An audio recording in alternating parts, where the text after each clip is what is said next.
En el centro de la Ciudad de México hay una calle muy conocida porque se venden toda clase de herramientas necesarias para tomar fotos.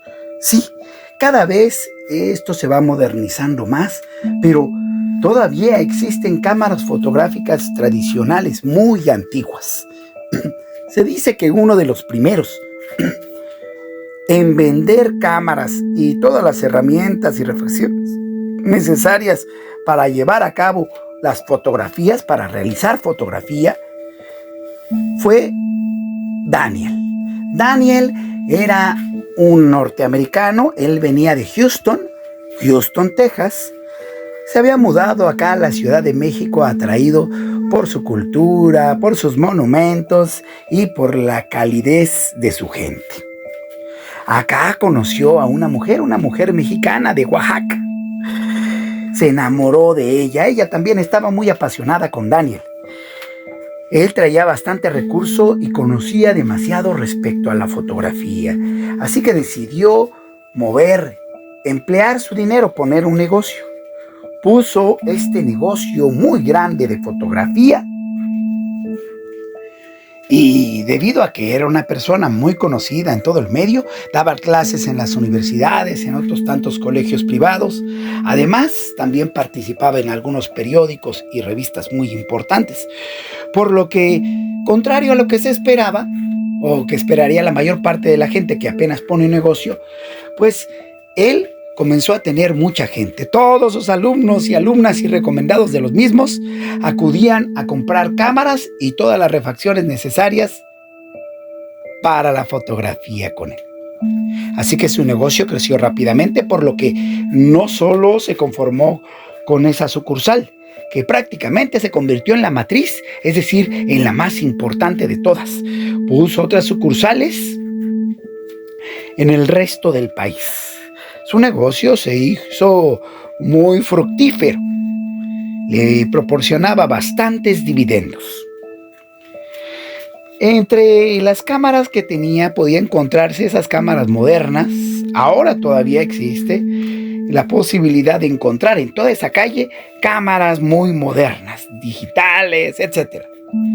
Pero cuando él empezó, eso no existía. Sin embargo, siempre se fue apegando a los cambios que exigía el tiempo.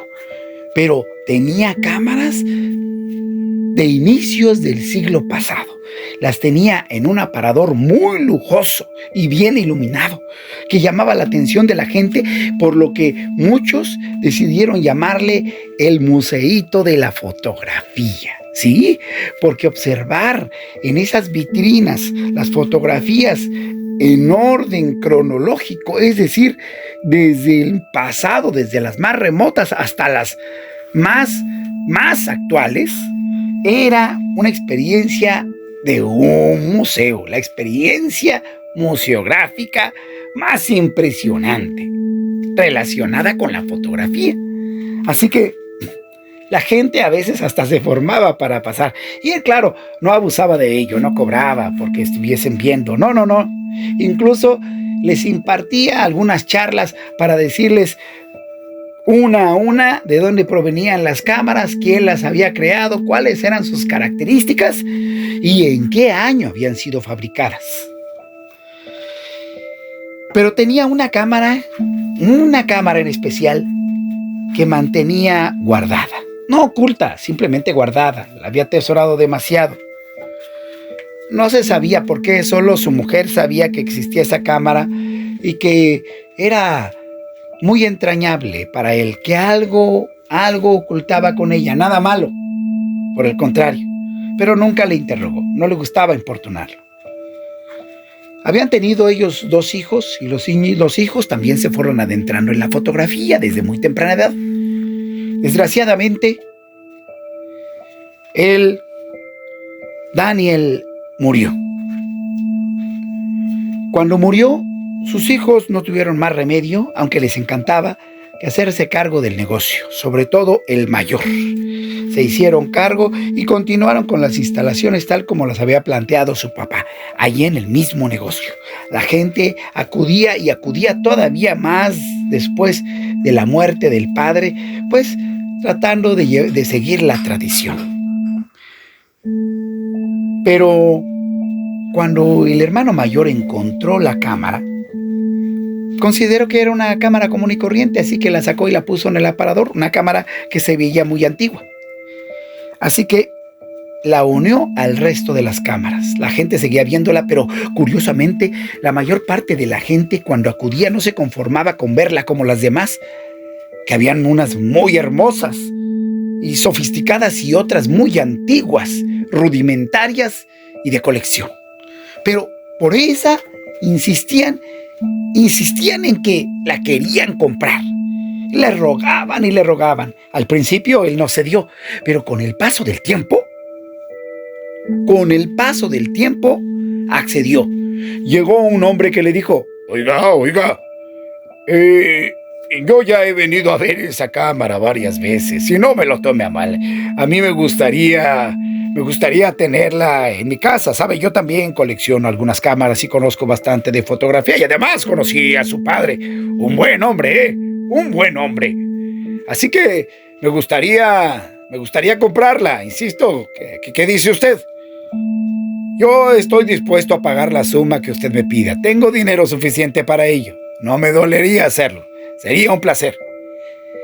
Él se oponía, pero ante la insistencia de este hombre, y al saber que varias veces, como lo describía, había ido solo para ver esa cámara, no pudo negarse. Así que se la vendió. No fue necesario que le explicara cuál era el funcionamiento de la cámara, cómo procedía su mecanismo, ni nada por el estilo, no. El hombre estaba muy avesado en todos esos temas, sabía sobre fotografía y sobre esa cámara en particular. Así que simplemente para probarla, ingresaron al negocio. El negocio por dentro era muy grande y tenía una forma de domo. Es decir, ocupaba 3 plantas hacia arriba. Desde la planta baja se veía hasta la segunda o tercera planta, así, en forma de domo. Se veía la gente caminando arriba, que tenían bastante trabajo, claro, todo relacionado con la fotografía. Así que simplemente para probar la cámara, el nuevo propietario tomó 2 fotografías. No hizo más que darse la vuelta, estrechó la mano del hijo del dueño, del antiguo dueño, de Daniel, y se salió. De ahí entonces, el hijo del dueño, el nuevo propietario del lugar, consideró que ya era pertinente subir para dar una checada a cómo estaban trabajando sus empleados. Eran demasiados. Subió por las escaleras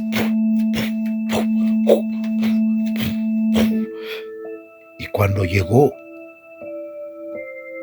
al siguiente nivel, descubrió que todo se mantenía quieto. Tal vez eso no le hubiese alarmado. Pero no solo todo estaba quieto, completamente inmóvil, sino también todos. Sí, todos los empleados se encontraban paralizados, como en una foto, como en una foto. Él no podía dar crédito. Se aproximó al barandal y miró hacia la siguiente planta, hacia arriba, y se dio cuenta que había sucedido lo mismo. Pensó que estaba sucediendo, miró hacia abajo, pero hacia abajo no sucedía nada. La gente se desplazaba, el resto de los empleados en la planta baja, como si nada hubiera sucedido. El tiempo se había parado en el segundo y el tercer nivel. ¿Y cómo explicarlo? Tal vez era una alucinación, tal vez se encontraba enfermo, había trabajado demasiado. Pero pronto se dio cuenta que todo se encontraba tal como cuando había tomado la foto, porque él tenía una memoria fotográfica, y así como se tomó la foto, recordó cómo lo hizo el hombre que compró la cámara, y así se quedó todo inmóvil. Así que sin más, salió corriendo para buscar al hombre que había comprado la cámara, pero no lo encontró. Aquel hombre se perdió entre el resto de la gente del centro de la ciudad. Multitudes y multitudes que se abalanzaban de uno a otro lado.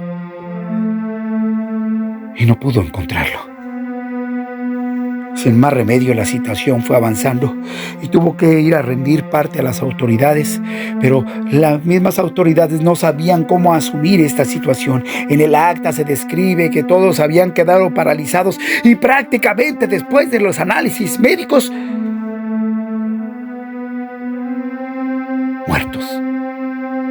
muertos, porque ¿cómo se les podía llamar? No se movían, ya no tenían vida, su corazón ya no latía. Estaban simplemente tiesos. Este asunto inmediatamente se divulgó entre los medios. Los medios de difusión fueron tan contundentes. Los noticiarios, los periódicos, las revistas, todos hablaban del asunto. Buscaban a esta persona, pero esta persona no veía demasiada televisión, así que jamás se enteró. Sin embargo, al cabo de 2 días, solo 2 días, le falló la lente de la cámara y decidió regresar al lugar, tal vez por una refacción. Y había tomado fotos en otros lugares, seguramente con el mismo resultado, sin que él se diera cuenta, sin una mala intención. Así que regresó al lugar y desde la acera contraria en la avenida le hizo la señal al nuevo propietario, al hijo de Daniel, de que ya se encontraba ahí otra vez. El hijo de Daniel vio que subió la cámara e iba a tomar una foto. El hombre lo hizo con la intención de demostrarle que algo andaba fallando.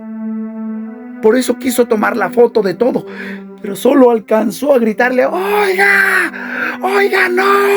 no tómela! Le iba a decir la foto, pero no alcanzó a completar la frase. El hombre tomó la foto desde la acera contraria y todo quedó paralizado. Así fue como aquel negocio que había costado tanto tiempo levantar, que había gozado de tanta vida, que tenía tanta gente todos los días,